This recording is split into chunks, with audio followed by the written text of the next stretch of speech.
to another edition of, I guess, time to make some friggin' money with the Mullet Man. I'm in the process of making quite a bit if Texas A&M can just keep beating the piss out of Nebraska. We're still hanging out down here at the Village Porch, 51 North Merriman Avenue. And, so it's been a profitable day for you, huh? Clemson was a good one. I tried to tell you. I hope you listened. Nope.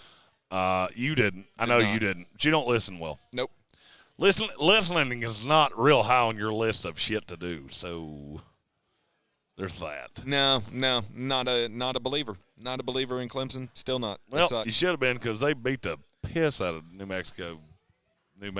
Yeah, which I was surprised at. But, it is what it is. Hope it was a profitable day for you on the DraftKings Sportsbook app, live for the first time ever here in the state of North Carolina. And, Jeremy, what are you banking on for this evening session here? Well, you just look at the scoreboard as it sits. It feels like Texas A&M is just way better than Nebraska. Nebraska came out hot, and that's what I was talking about over the course of the week is that you look at teams that come out and hit – Nebraska hit 5 of their first 5 threes. They went 0 of 12 the rest of the half. So if you got in on Texas A&M when Nebraska had a lead, you got some great value. But, I mean, even here, they're forcing a foul 41 seconds into the second half. Texas A&M is just a better team. So you look at that. You've got Purdue Grambling. They're fouling Zach Edey at a ridiculous rate.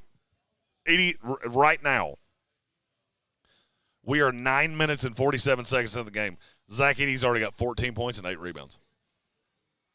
That is ridiculous. Well, they don't have a single person that can defend him. No. I mean, they have one big guy on the team, and he's just, well, to put it bluntly, he doesn't have the skills to hang with Zach Edey. No. I mean, Purdue's going to blow them out. Looking at games, games. Would you lay the 27.5? Yes. Okay. Yes, I would. I mean, I don't tend to lay numbers that high, but Charleston out to a good start against Alabama. They're up 6. If you really kind of dig into the stats there, I think that could be replicable because Charleston's 1 of 6 from 3. Now, that being said, they're 8 of 12 from inside the arc. It seems like Alabama's really struggling to defend them down low. I just put a wager on Charleston in the money line. I didn't really believe in the fighting Pat Kelsey's, but I'm getting to the point that I might. He has been the coach of some teams that have pulled some shockers before. Obviously coming from Winthrop, who is known to be a struggle for any team in the NCAA tournament. So he's got more money in Charleston to work with. No doubt. So really good coach. That should be a barn burner down to the end. And then you look at the slate that hasn't tipped off yet. If you got a game that really interests you in the late slate. Well, obviously Grand Canyon and St. Mary's. I'm pretty heavy on that one. Is pretty interesting. Grand Canyon, I mean, I would feel certain to go Grand Canyon plus the 6 on this one because no matter how it ends, I think it's going to be a close game. Well, I mean, you got Ty and Grant Foster. That's a kid that's going to go in the top 30 picks of the NBA draft. Mm-hmm. He is a absolute dog, 6'7" guard. I mean, look, one of the leading scorers in the country, really high-level scorer, and I think Wisconsin's going to struggle. I really do. I think not Wisconsin, St. Mary's. I think they're going to struggle. They're a really good defensive team, so I think they're going to nest down on him. But he's not the only player on the team that can score. That's an interesting one to me. And then you get JMU and Wisconsin. Yep. And you can damn near double your money if you wanted to lay on either one of those dogs in the money line. James Madison over Wisconsin or Grand Canyon over St. Mary's. The other two games don't really interest me. Or you could be a baldy bitch and go for both of them. Ooh, parlay them together. I got a parlay working right now with Texas A&M. They're the third leg. I already had Clemson. I already had Colorado, who they made their shit way more difficult than it needed to be. Mm-hmm. And now I've got Texas A&M, and I've got JMU later. Wish I had put Grand Canyon in that, but missed opportunities sometimes. It is a missed opportunity. Those are the matchups for tonight. Let's look at tomorrow, though. Where can you make some money tomorrow in college basketball? How about Kansas and Gonzaga? I'd take Gonzaga all day. 3:15 game. Gonzaga's a 4.5-point favorite. That feels light. It does to me as well. That feels light. Look, Kansas struggled like hell with Samford that we're very familiar with from the SoCon here. I would be all over Gonzaga tomorrow. I would be all over North Carolina minus 3.5. Look, Michigan State just doesn't have scores. You know, they don't. They don't have guys that can score with that Carolina team. That defense will lock them down. I think Carolina will advance easily. Dayton, Arizona, that one feels like a trap. And I'm looking at Dayton plus the 9.5. Mm-hmm. That feels like the right side of that game. Okay. NC State minus 6.5 against Oakland. I think I want to take the Oakland side of that. NC State probably wins because I'm not sure they can deal with DJ Burns. But 6.5 feels like a lot of points. Right. Tennessee minus 6.5 against Texas. I'll take Tennessee all day. 100%. Dalton Connect's going to eat them alive. Oregon plus 5 against Creighton. Can they deal with Kalkbrenner is the question. I would probably be on the Creighton side there. I would probably 5 seems like a lot to me, though. It's not that much. Oregon caught a perfect matchup in the first round. That's not a great team. No. Hadn't been a great team all year. Dana Altman's great in the first round. It was pretty easy to predict if they were going to knock off South Carolina, but to think they're going to get another win and actually get into the Sweet 16 that's a little much for me. Duquesne's a 10-point dog to Illinois. I'll take Duquesne plus 10.5. Illinois wins, but Duquesne will keep it close.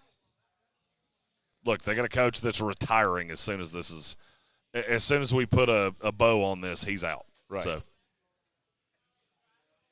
So all good and done. I would say so. I think tomorrow's pretty straightforward. Looking at the early action for Sunday, because obviously we don't know the later matchups. We've still got half of them left to be determined. UConn, I'll take UConn over anybody. I don't care what the number is. No, hadn't been set yet. I'll take it. I like Colorado to keep it close against Marquette. Not sure what that line will be. Clemson, Baylor, I don't think Clemson has the dogs to hang with them. Marquette's a 4-point favorite on DraftKings. That feels right. Feels right. I probably would just stay away from that. I figured it would be a little higher. Marquette's a 4-point favorite, and Baylor's a 4.5-point favorite. I'd take Baylor. Against Clemson. I'd take Baylor. I would too, but again, I would have took Clemson today. Or I would have took New Mexico today. I had Clemson aggressive today. I'll dip out of that. I'll take Baylor in the matchup tomorrow. And just heap your money on Texas A&M because Nebraska, I think, would give up 20 points to me. Yep. And I can't jump anymore. So, and UConn minus the 13 against Northwestern. Yeah, I'll take. I think I'd be willing. I don't think I'm. It'll be the Elite Eight before I take a team to even contend with UConn. Agreed. They obliterated. Who did they play today? Stetson. Yeah. 91-52. And it wasn't that close.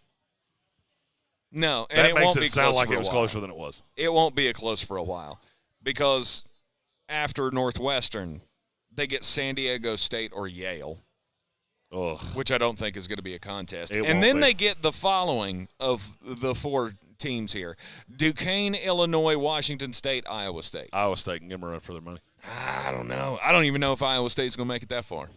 Oh, they will. I'll take Iowa State. Okay. We shall see. I'll take Iowa State, but I don't think Iowa State has the horses to beat them. But they could scare them a little bit. Maybe so. But first, they got to get there. Hope you enjoy the evening matchup, or the late night matchups in tonight. And then, of course, we will be with you on Monday to wrap it all up. 100%. I'll be around all weekend, Village Porch, 51 North Merriman Avenue. Show up wearing your team's colors, get 25% off your food. And be sure to go to DraftKings Sportsbook. You can use our show promo code, WPEK, to get $5. You bet $5, you get $250 in instant bonus bets. Or you can use my promo code, JGBets. Both of them help us, so we're good with either. Indeed. WPEK or JGBets. Either one, we get credit for both. But make sure that you get to the DraftKings Sportsbook, wager all the doubloons. And it's the best weekend. It's one of the best weekends of the year. Yes, absolutely is. Do I have to read the legal now since you said that? Yeah, probably. All right. Well, we'll do the legal things. Download the DraftKings Sportsbook app now using the promo code WPEK or JGBets. Bet $5 and get $250 instantly in bonus bets only on DraftKings Sportsbook with codes WPEK or JGBets. The crown is yours. Gambling problem? Call 877-718-5543 or visit morethanagame.nc.gov. 168 hours after issuance. Deposit and eligibility restrictions apply. Terms at DraftKings.com/sportsbook/NC. NASCAR is not a sponsor of this promotion or used under license.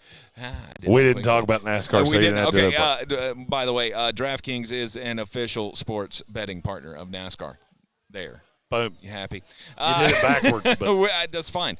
It's fine. Just as so we're all legal, we don't get sued. That's what I'm all about. I don't want to get sued. No getting sued. We will see you on Monday in the Sportsocracy on ESPN Asheville at noon and right here on the YouTubes.